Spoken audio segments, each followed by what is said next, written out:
હાશ, કામ પતી ગયું, હવે શાંતિ છે. હા, આવા ને આવા સમાચાર આવે, ખબર નહીં દુનિયામાં શું થશે. હા મમ્મી, બોલો. બસ જો કાંઈ નહીં, કામ પતાવીને બેઠી છું. પેપર વાંચતી હતી ત્યાં તમારો ફોન આવ્યો. હા, પૈસા. હા, પૈસાની તો બહુ તકલીફ છે અમારે ત્યારે. ધંધો હમણાં એટલો હાલતો નથી ને, ફી ને ખર્ચા ને બધું વધી ગયું છે. બહુ તકલીફ થઈ ગઈ છે. શું કરું? કેટલા જોઈએ છે? 10,000? હું શિવેરના પપ્પાને પૂછી જોઉં, કારણ કે પૈસાની તો હમણાં અમારી થોડીક તકલીફ છે, એટલા માટે. છતાંય હું વાત કરું, આપે તો. આમ તો આપશે જ, તે ના નહીં પાડે, પણ તોય હું વાત કરું. મને વિશ્વાસ છે કે એ આપશે, કારણ કે તમે દર વખતે શિવેનના પપ્પાની મદદ કરો. તો આજે અમારો વારો છે તમારી મદદ કરવાનો, અને તમે ક્યાં રોજ રોજ મદદ માંગો છો? પહેલી વાર તો મદદ માંગી છે. હા હા હા, સારું, હાલો મૂકું. તોય હું વાત કરું હો, પછી તમને હું ફોન કરું વાત કરીને. એ હા, ચાલો, શિવેનના પપ્પા આવી ગયા હશે, એની હારે વાત તો કરી લઉં. પણ ડાયરેક્ટ તો એની હારે કેમ વાત કરવી?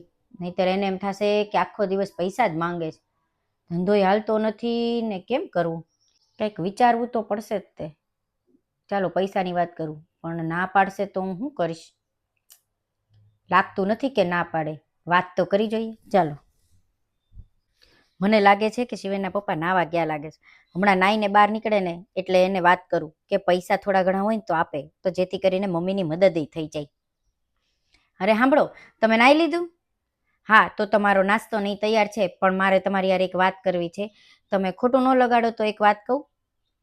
મારે છે ને થોડાક પૈસાની જરૂર છે, બહુ ઝાઝા નહીં, ખાલી 10,000 રૂપિયા જોઈએ છે. એમાં એવું છે ને કે મમ્મીનો ફોન આવ્યો હતો, અને મમ્મીનું પેન્શન હમણાં થયું નથી, એની પાસે અત્યારે પૈસા નથી. તો એણે એમ કીધું કે ખાલી 10,000 હોય તો અત્યારે આપો ને, કારણ કે આ મહિને પેન્શનનું મોડું થઈ ગયું ને, એટલા મહિને. આવતા મહિને પેન્શન આવી જ જશે, એટલે એ તમને આપી જ દેશે.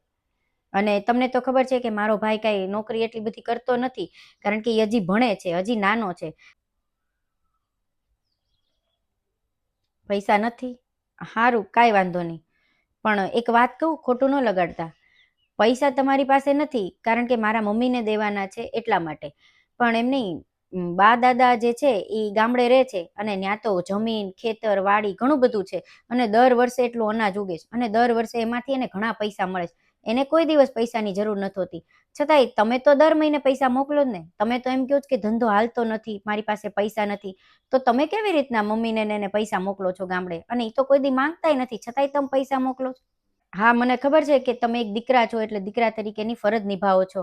તો પણ હું એક દીકરી છું ને, તો મારી દીકરી તરીકેની એક ફરજ નિભાવવી જોઈએ ને. મારી મમ્મી કમાય છે, ભલે પેન્શન આવે છે, થોડુંક મોડું થયું એટલા માટે એને જરૂર છે. અને ભાઈ નાનો છે, એ કમાતો નથી, ભણે છે, તો ક્યાંથી પૈસા આવે? અને તમને તો ખબર જ છે કે મારા પપ્પા નથી, તો પૈસા તો કેવી રીતના લાવી શકે? જો પપ્પા હોત તો આવી તો કોઈ ચિંતા જ નહોતી ને. જો પપ્પા હોત ને તો મમ્મીને અને ભાઈને કોઈ દિવસ કોઈની સામે લાંબો હાથ ન કરવો પડે, એ એની રીતના લડી લેત.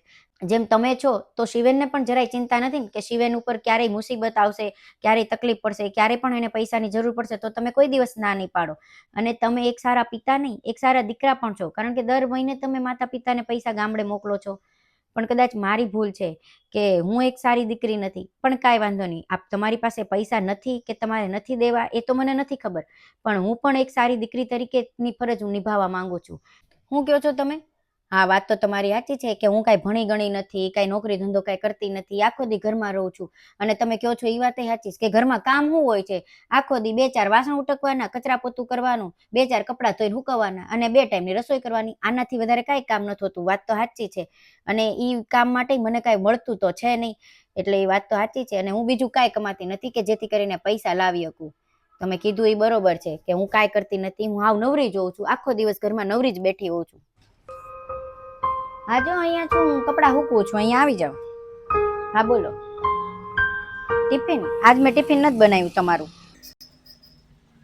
એમાં એવું છે ને કે તમે તે દિવસે કહેતા હતા ને કે મારે ઘરમાં કાંઈ કામ નથી હોતું, એકદમ ફ્રી હોઉં છું, બેઠી હોઉં છું. એટલે મને એમ થયું કે આટલું કામ કરું છતાંય બધા એવું કહે છે કે હું એકદમ ફ્રી હોઉં છું, તો એક કામ કરું, હું ફ્રી જ બેહું, નવરી જ બેહું, મસ્ત મોબાઈલ ને ટીવી જોઉં ને મોજ કરવાની. અને એમ કે તમે તે દિવસે કહેતા હતા ને કે હું કાંઈ ભણી ગણી નથી, તો નોકરી ધંધો તો હું કાંઈ કરતી નથી, તો હું ક્યાંથી પૈસા લાવીશ? તો હું મારી માને ક્યાંથી પૈસા આપીશ? એટલે મેં હવે વિચાર્યું કે હું આ ઘરમાં બેઠી બેઠી રહું, અને ખોટું ફ્રીમાં કામ કરું એની કરતાં હવે ઘરમાં જે કામ કરું ને એના હું પૈસા લઈશ. તમને તો ખબર જ છે કે એક ટાઈમ ટિફિનના કેટલા થાય, 70 રૂપિયાથી 80 રૂપિયા ટિફિનના પૈસા લે. એટલે આજથી હવે તમારે જો જેટલા પણ ટિફિન બનાવવાના થાય ને એટલા 70 રૂપિયા લેખે મને આપી દેજો. એટલે જે એ બાને 2-5 રૂપિયા ભેગા થયા. અને સાંભળો, આટલા બધા કપડાં ધોવાના થાય, તમને ખબર જ છે એક જોડ કપડાં ધોવાના 10 રૂપિયા લે છે, તો તમે 5 રૂપિયા લેખે આપજો. આટલા બધા કપડાં ધોવાના જે કાંઈ થાય તમ તારે એ પૈસા મને આપી દેજો. અને બીજું તમને કહું કે વાસણના તમને ખબર જ છે 700 રૂપિયા લે છે આપણે અહીંયા, તો 700 રૂપિયા લેખે આખા ઘરના હું વાસણ ઉટકું, તો એ 700 રૂપિયા મને આપી દેજો. એટલે આમ કરીને થોડા ઘણા જે કાંઈ પૈસા ભેગા થાય ને એ હું બધા પૈસા ભેગા કરી અને મારી મમ્મીને મોકલીશ, જેથી કરીને એને થોડીક મદદ થઈ જાય. કારણ કે તમે કહો છો ભણ્યા ગણ્યા નથી તો નોકરી ધંધો ક્યાંથી મળવાનો, તો ક્યાંથી પૈસા આવે. અને ઘરમાં તો એમાંય આટલા બધા હું કામ કરું છું, અને આ બધા કામ કરવા માટે આપણે નોકર રાખેલા હતા. પોતું કરવા આવતા હતા, વાસણ ઉટકવા આવતા હતા, આ કપડાં ધોવા આવતા હતા. એટલે મેં હવે નક્કી કર્યું કે આ બધા કામ છોડાવી દેવાના, એ નોકરને બધાને કાઢી નાખવાના. મારે કોઈની પાસે કાંઈ કામ કરાવવું નથી, કારણ કે જે લોકો કામ કરવા આવતા હતા એને તમે પૈસા આપતા હતા.